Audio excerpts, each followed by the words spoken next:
आप सब Google boy of India के नाम से जानते हो। प्लीज वेलकम टू कौशल्य पंडित।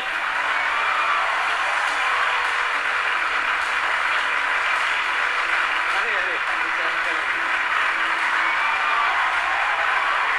प्लीज बैठो। आपकी एज कितनी है पहले तो ये बता दो। तो अभी करंटली आई एम 14 ईयर्स जी। आपको पता है यहाँ पर जितने भी लोग आए हैं उसमें सबसे कम एज आपकी है अभी। लेकिन सर मतलब जितने भी लोगों से अब तक मैं मिला हूँ आपकी एज के मतलब 40-50 साल के 30 इयर्स के आपके जितने भी शोज देखे हैं उनमें मेरे को तो सबसे कम उम्र के आप लगे हो। अरे ये बताइए मेरे को कि आपकी ये शुरुआत कैसे हुई। जब मैं 5 साल का था तो मुझे लिखना पढ़ना कुछ नहीं आता था। फिर ऐसे ही था कि मैंने 10-15 दिन में ही मतलब लिखना पढ़ना like all the alphabets and everything I learn them. तो उसके बाद गर्मियों की छुट्टियों की बात है तो मेरे पापा जी एक स्कूल रन करते हैं छोटा सा गांव में, तो वहां पर मैं पढ़ता था। कहाँ के रहने वाले हो आप? मैं करनाल। अच्छा जी। तो वहां पर एक जैसे हॉलिडे होमवर्क देते सबको एक जनरल कि आपको जो वर्ल्ड मैप होता है एटलस होता है अगर जिन जिन को अच्छा लगता है आप वो करके आना, आप मतलब उसे समझ के आना। तो फिर ये मेरे दादाजी ने कहा, फिर पापा जी ने कहा कि तो मैं भी कर सकता हूँ। तो पहले ही दिन मैंने देखा तो I got into it and I learned it.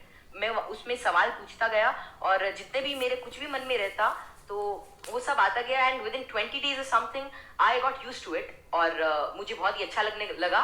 And जितना भी वर्ल्ड मैप वगैरह इस टाइप की रिगार्डिंग जितनी भी चीजें होती हैं पॉलिटिक्स इकोनॉमिक्स वो सभी मुझे मतलब things were very easy for me. And उसी के बाद से लोग कहते गए कि नॉलेज बढ़ता गया और तब से मतलब यही है कि सीखने का प्रयास कर रहा हूँ। कुछ भी नई चीज मिलती है like currently I am a student of 11th grade but I am learning things like astrophysics and quantum mechanics. तो I am not very into it but I like to study it and जितना भी मेरे से हो सकता है मैं उसके अंदर कोई नई चीज देखने का प्रयास करता हूँ और कोई नया सवाल पूछने की कोशिश करता हूँ। क्योंकि जितने भी ज्यादा क्वेरीज जितनी भी ज्यादा माइंड के अंदर जो भी कोई क्वेश्चन आता है I try to get it forward और वैसे ही सारी चीजें आसान होती रहती हैं। I try to dwell myself deep into it क्योंकि कोई भी फील्ड इस टाइप का I think that they need one thing that is really important for them, that is questioning। क्योंकि जितने ज्यादा अलग टाइप के क्वेश्चंस पूछते हो उतना ज्यादा उस चीज को अच्छी तरीके से समझ सकते हो।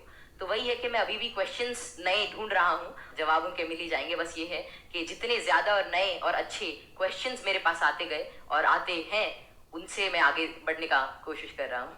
क्वांटम फिजिक्स में वेव पार्टिकल थ्योरी है। जी सर। उसको आपने स्टडी किया होगा। हाँ, जैसे कि wave particle theory, dual nature of light and matter, वो सब हाँ वो सब अभी धीरे धीरे मैं कर रहा हूँ। और स्पेशली अभी तो मैं एस्ट्रोफिजिक्स जो है वो ज्यादा पढ़ रहा हूँ।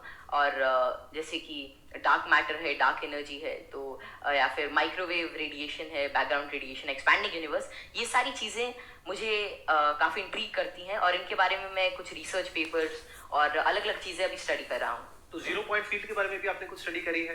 नहीं, अभी ज्यादा नहीं। अभी मैं जनरली जैसे अभी मैं टाइप 1A सुपरनोवा और उनके जो एक्सपेंशन है लाइफ साइकिल ऑफ स्टार, उनके बारे में अभी मेरी रिसेंट स्टडी चल रही है। मैंने आपकी यूट्यूब पर एक वीडियो देखी थी जिसमें एक न्यूज एंकर आपसे कुछ पूछ रही थी और आप एक एक करके सारे सवालों के जवाब दे रहे थे। तो क्या अभी भी आप उस तरह से सवालों के जवाब दे सकते हैं? कोई भी आपसे कोई भी कैसा भी सवाल पूछेगा तो आप जवाब दे सकते हैं? क्योंकि ऐसा है कि नॉलेज तो एंडलेस है और सब कुछ तो कोई जान ही नहीं सकता। लेकिन ये है कि जितना ज्यादा मतलब अपने सराउंडिंग्स को ऑब्जर्व करते हैं तो उतना ज्यादा क्या है, जितना ज्यादा नॉलेज ग्रहण करते रहते हैं उतना आपका माइंड एक तरह की मैग्नेट की तरह बन जाता है।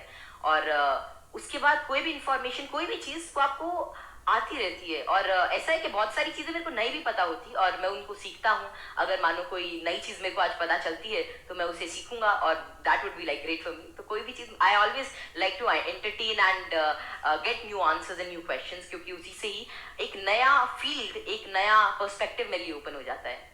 एक्सीलेंट जी। तो अब एक काम करते हैं, आप में से किसी के भी माइंड में कोई भी क्वेश्चन है किसी भी तरह का तो वो आप इनसे पूछिए। मैं ये जानना चाहता हूँ कि क्या हम यूनिवर्स को जान सकते हैं कि वो कितना बड़ा है या हम अभी तक जान पाए हैं? जी।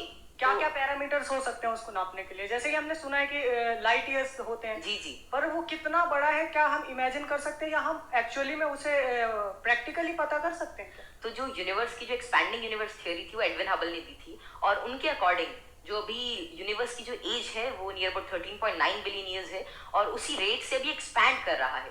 तो यूनिवर्स जो अभी हमारी थ्योरी है यूनिवर्स के जो मोस्ट एक्सेप्टेड है that is of expanding universe. अभी के हिसाब से हबल कांस्टेंट होता है दैट इज 65 मेगापास्कल। तो जो डिस्टेंस ऑफ यूनिवर्स है that is h times d। तो वही 13.9 बिलियन टाइम्स लाइट ईयर, तो इतना भी हमारा एक एस्टिमेशन है कि इतना यूनिवर्स हो सकता है। जैसे आपने इतनी सारी नॉलेज गेन कर रखी है, क्या आप भूलते नहीं है चीजों को, या भूलते हैं? कब रिवाइज करते हैं? हम पढ़ते हैं तो हमें रिवाइज करना पड़ता है, अगले हफ्ते भूल जाते हैं। आपके साथ भूल ऐसा जाते हैं नहीं, एक्चुअली ऐसे ही होता है ना? Yes sir. अगर आप किसी चीज को अच्छी तरीके से देख लेते हैं, उसे समझ जाते हैं, तो उसकी एक आउटलाइन आपके दिमाग में रहती है और फिर आपको उसे ज्यादा रिवाइज करने की जरूरत नहीं रहती। तो वही है कि किसी भी चीज का कॉन्सेप्ट रहता है, तो अगर आपको वो समझ में आ गया तो information is just like, I think that information is not the main part. If you understand the thing properly, फिर आपको वो सारी चीजें आसानी से याद रहती है, आपको कोई उसके लिए एक्स्ट्रा एफर्ट्स नहीं करने पड़ते।